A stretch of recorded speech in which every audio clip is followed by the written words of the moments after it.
Staring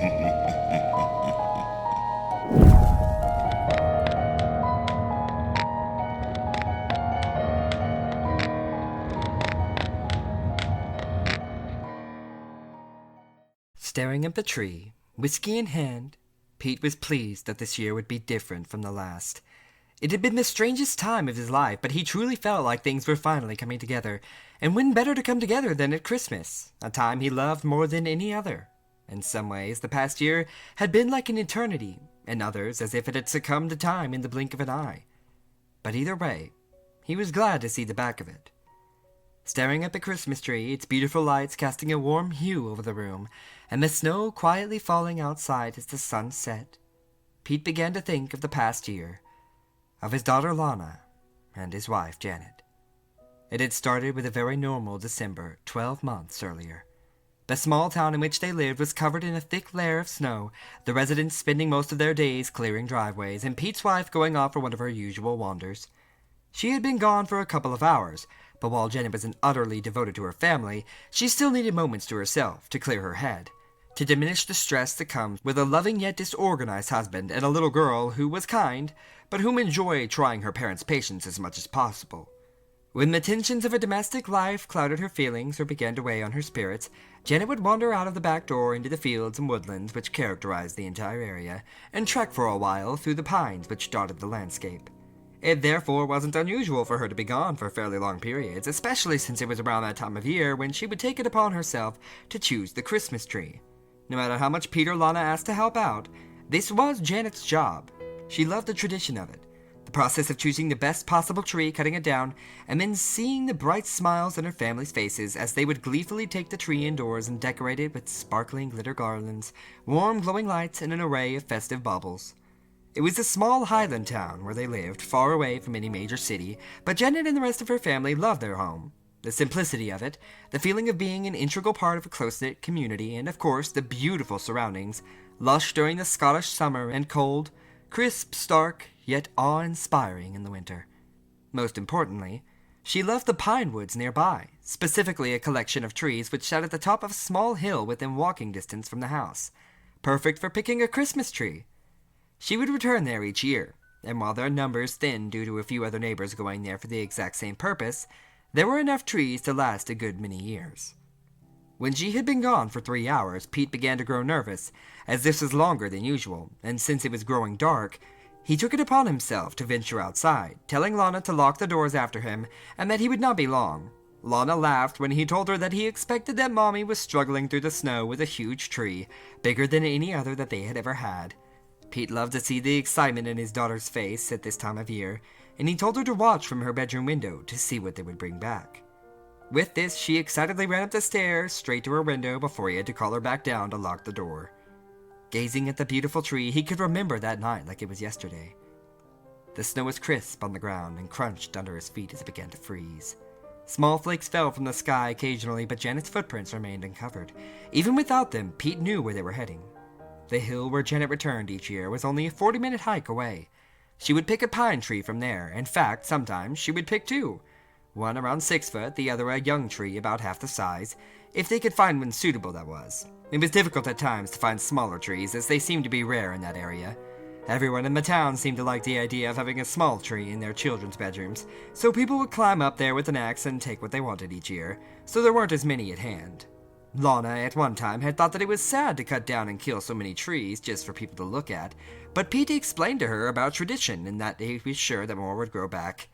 And with time, she forgot this protest and looked forward to the years when she could have one of her own.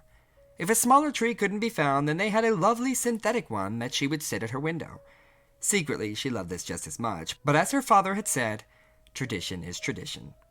The larger tree would be placed in the living room and adorned with an assortment of baubles, glittering decorations, and lights. The other, in Lana's room, would be sprayed with a can of fake snow and covered in hanging candy sticks and chocolates. Although she was always told she could only have one a day before bed as a treat, of course occasionally she would break this rule and just hope that no one would notice. But of course, Janet always could. But she would always let it go. Christmas time was the best of times after all, and it was so brief. As Pete approached the hill, he knew something was wrong. He felt it in his bones. As he climbed, the snow began to fall in greater volume and the sky dimmed with it. Standing at the humble summit, a stillness spread. Silence interrupted momentarily by the almost audible patter of snowflakes floating gently to the ground. He followed the footprints now with purpose, knowing that if the snowfall increased, that it would be nearly impossible to find Janet. Twilight fell, covering everything in a dark blue wisp of color as the frost began to nip at his now rosy cheeks. The footprints bobbed and weaved their way through the huge pines, finally stopping next to a wonderfully thick and vibrant tree, one which was perfectly suited for their purposes, the perfect size, almost 7 foot tall, a deep, life-filled green, and a thick abundance of branches and pines, which made it almost impossible to visually penetrate its cover in such a light. But yet Janet was nowhere to be seen, and as far as Pete could tell, there was no other tracks in the snow leading away in any direction. She had most certainly been here. But where had she gone? This was both puzzling and worrying. It seemed impossible, but there they were. Janet's last 2 footprints engraved in the ground, but the snow all around virgin, undisturbed, and lacking all signs of life. It was as if she had just vanished into the snowy night. Looking at the base of the tree, Pete ran his fingers over a deep gash in its trunk. There was no doubt about it. Janet had taken a few swipes at it with her axe. Then for some unknown reason she had left, or perhaps moved on to a tree that she had felt was more suitable, but surely not, though. This tree was perfect. That must have been it, though. She must have moved on. Perhaps there was some random freakish flurry of snow which covered her tracks. Yes, that must have been it, but Pete knew that this was wishful thinking. He had lived there for years, and in all of that time he had never seen such a thing happen. And then he saw it. Several meters away, lying in the snow, was Janet's axe. He rushed over to the object, falling once as the snow deepened.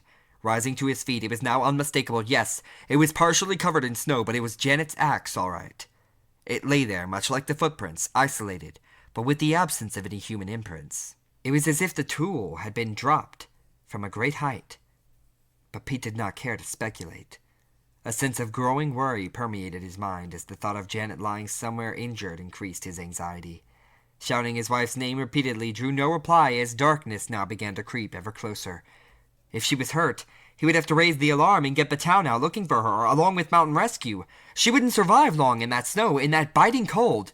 At this thought, the panic grew, worry, fear, hurt that only can be felt through love. With torch in hand, he continued in the direction that the axe had taken him. As he entered a thick den of pine trees, he noticed the broken branches littered on the ground as if something had rushed past, tearing them apart and breaking them off on impact. Maybe Janet had run through here. But the scale of the damage, however, looked far too great to have been dealt by one person alone. Had he been in any other country, he would have assumed that a bear was nearby, but they had been hunted to extinction in Scotland long ago, along with the wolves and any other predators. For a moment his torch reflected off of something scuttling under a bush, but it looked more like an insect than anything else, and again, far too small to cause such devastation. Pete fixed his scarf, trying to uncover his face as the frost bit deeper, but just as he did so, something caught his eye. Something on the ground. Shining his torch on what he had first thought to be a dead animal, was the crumpled body of Janet, lying still on the ground. A heart attack, they said. A heart attack! But Pete had seen her face. He had looked upon those eyes, once filled with kindness, transfixed in a frozen stare, cold, glassy, and black with fear. Her hands were clenched in front of her, and the pathologist told him that this was perfectly normal for one suffering such a massive heart attack in such low temperatures, as was the contorted look on her face, although at the mention of this, Pete saw a flicker in the pathologist's eyes, which gave away that he was as puzzled by that look as anyone else. A look Pete would never forget. Darling Janet, love of his life, mother of his children, dying alone in the cold, with lips pulled back over teeth in agony, frozen into an inhuman sneer. The whole ordeal had devastated him. If it hadn't been for their daughter Lana, for the necessity of her needs to be met before his own, Pete surely wouldn't have found it possible to have gotten through it. The past 12 months had been cluttered with reminders of an aching loss, As with any bereavement, the first time of doing something once shared without that person made the pain more acute. The first Christmas, the first day of work, the first walk to school, the first family get-together. Every person's face etched in concern, accompanied by the usual well-meaning but empty traditions of how are you holding up, and it must have been so difficult, and if there's anything I can do to help, and none of it means anything. Because helping his daughter through the loss of her mother was all that he had to make sure he could face another day. But that stopped now. They had been through the horror, through the denial, through the silent meals, through the lonely cries of despair at night, through the birthdays empty and somber. They had been through it all. All these firsts were over. It had been over 12 months since Janet's death, and Pete felt almost exhilarated by this. He still missed her every day with all that he had. The pain would never truly leave, but the feeling of accomplishment, of strength, something which he had thought had deserted him long ago that he had endured, filled him for the first time with thoughts of the future, thoughts that life does indeed go on, even when our dearest have gone before us. And one of his beautiful daughter, dear kind Lana. He may have felt compelled to bring her through the past year, but her empathy and strength had left him in awe, characteristics which someone so young had no right to possess, but which were thankfully present nonetheless. When she had cried, he had been there, and on more than one occasion when he was laying sobbing, staring at that empty void of space in his double bed at night, Lana would waken and climb in beside him, and they would both cry together until they fell asleep. She was his rock, and by God, she was going to have the best Christmas she had ever had. Pete had made a number of arrangements. He had spent a fortune on every gift imaginable. He had filled the house with every food and treat that she enjoyed, and both Janet's parents and his own are flying in for Christmas dinner to be there with their brave, sweet little granddaughter.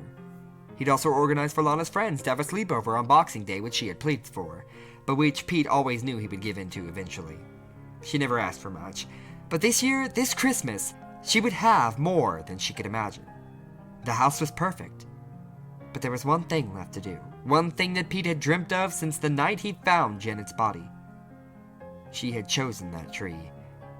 And by God, it was going to be sitting in their living room, adorned with all manner of decorations. That was its only purpose, its very reason for existing, for being. Janet never finished cutting the damn thing down. It was in many ways her dying act, and Pete was going to make sure that it was finally fulfilled. On the anniversary of her death, he wandered through the snow, winding his way through the pines until he stood at the foot of that ominous little hill. The sun shone brightly, and it wasn't as cold as it had been the night that Janet had died. But each footstep was accompanied by a sickness in the pit of Pete's stomach, each stride a morbid reminder of the previous year and that terrible heartbreak in the biting snow. Marching to its peak, he first walked to and observed the scene of Janet's untimely death. Standing there where her body had laid, Pete wiped the tears from his eyes and placed a small Santa figurine on the ground, burying it in the snow. It had always been her favorite, and it was hung from the branches of each yearly tree, so it seemed only right that it finally be resting with her. After another few minutes of trudging, there it was. It was still standing. That damn tree, as if ravenous for revenge, Pete pulled Janet's axe from his backpack and charged at the pine. He battered and chopped at the cut which Janet had made the previous year, making it deeper with every slice, with every pound of pressure that he could muster.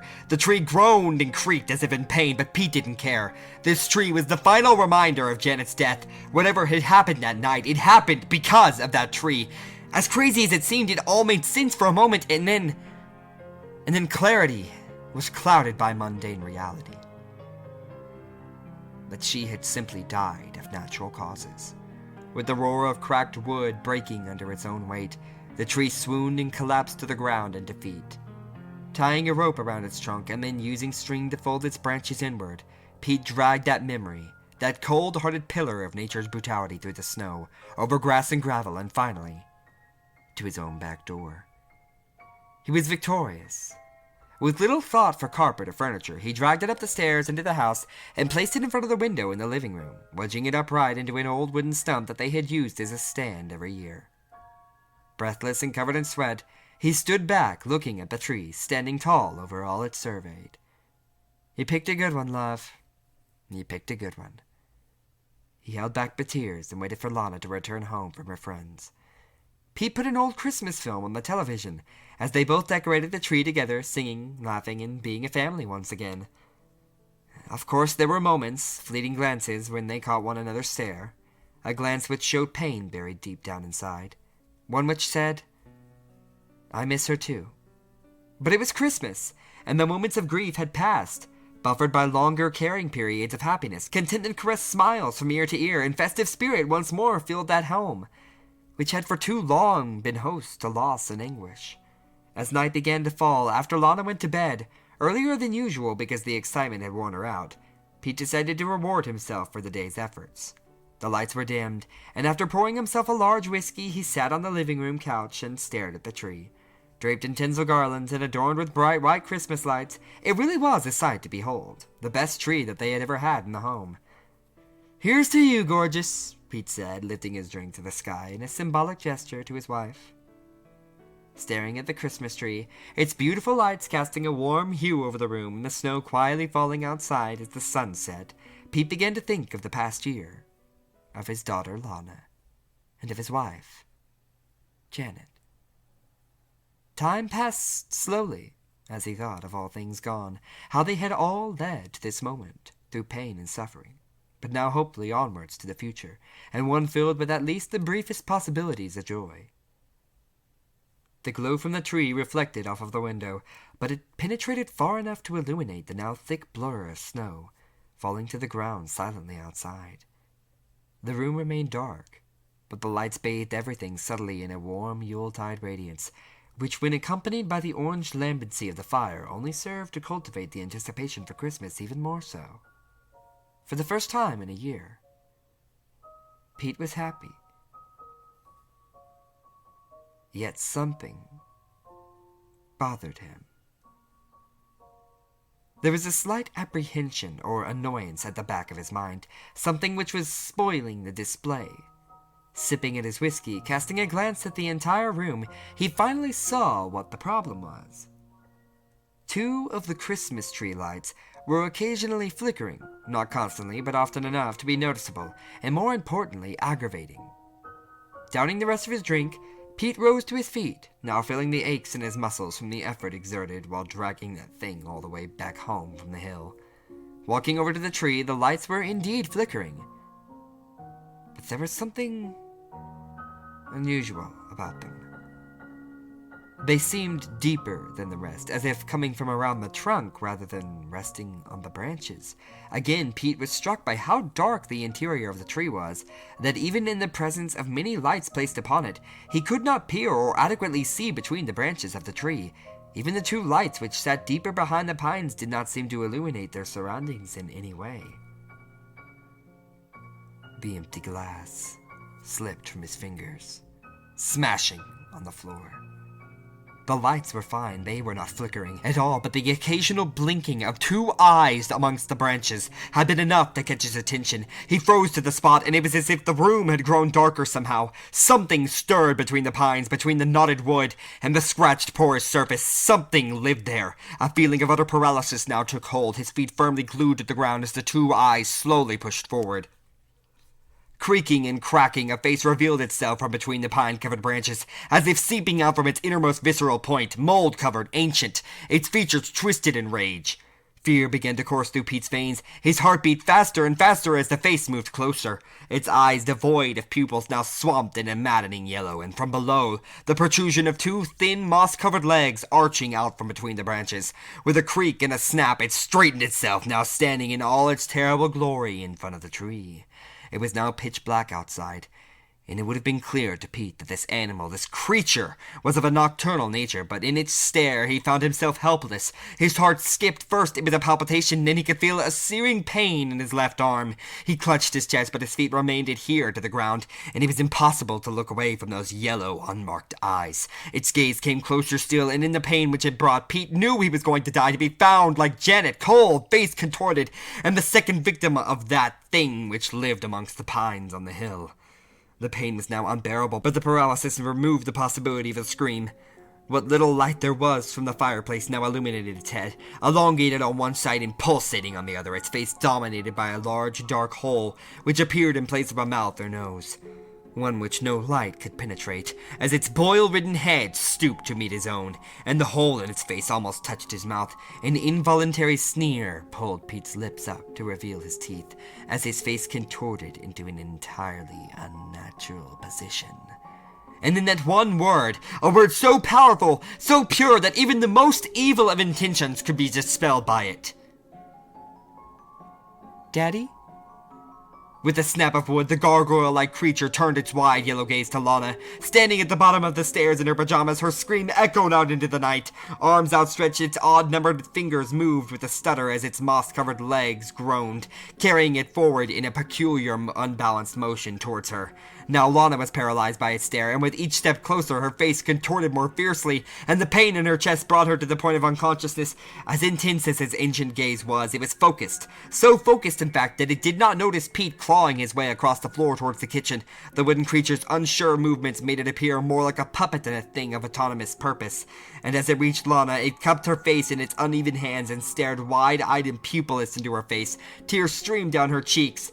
The sound of feet running filled the air, and as it twisted to investigate, a loud crack was heard as Pete ran up onto the couch, jumping high into the air, bringing Janet's axe down deep into its spine. No blood ran or gushed, but a plague of unfamiliar insect-like creatures poured out of the wound. Instead of a howl or pain, the creature emitted a crescendo of strange squeals and clicks before throwing Pete to the ground and smashing through the back door. Lana's father gave chase, but it was impossible, as the wooden creation moved at an unimaginable pace, gliding on the ground with each stride, leaving no footprints in the snow. After a visit to the nearest hospital, both Lana and her father were given a clean bill of health. But they never returned to that house, filled with memories of the good times, the happy times, of a mother, a wife, a kind soul, of birthdays, and of weddings, and of course of Christmas time. But also of that tree. Pete didn't know what that creature was, whether it was alive or dead or something else entirely inconceivable to human minds. But he made a solemn promise to himself from that moment on. Never again would he cut down a tree, decorate it, and take enjoyment in its appearance as it died, because no matter how pretty they are, no matter how much warmth they bring you, no matter how much they might make people think of Christmas time,